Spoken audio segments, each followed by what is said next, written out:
the court will ask, first of all, the prosecution, do you object to release of any of these documents?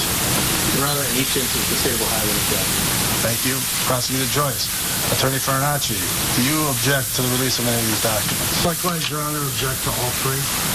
In light of the objections of counsel for both the prosecution and defense, the court has set a hearing date for tomorrow, February 29th at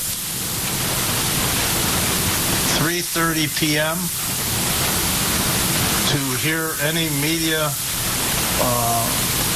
representatives and to allow both the state and Mr. Farinacci to defend against the request for release of any of these documents.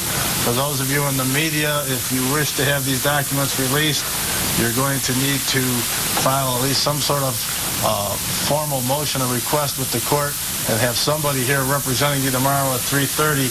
The court intends to take up all three areas of potential records. The court is not saying they exist or don't exist, but we will address the release by category in those three categories at the hearing tomorrow at 3:30 p.m. Again, the court reminds the state charges are due by 16:45 hours on March 1st. Initial hearing is set for March 6th at 3 p.m. And the court will leave the 19th of March open as a tentative date.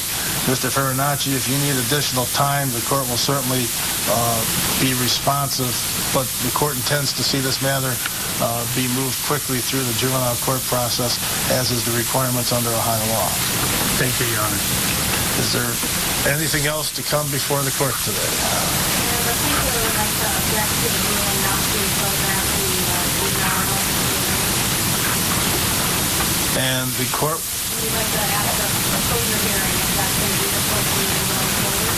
The court will be more than willing to look at that issue tomorrow at 3:30 as we address all the other media disclosure issues. Prosecutor. Thank you. Nothing, Your Honor. Thank you. All right, at this time, the court's going to ask that everybody stay in place and that, first of all, that TJ be returned to the custody of the Geauga County Sheriff. I thank the sheriffs for their fine work, and please take him back into custody for transfer to the detention facility.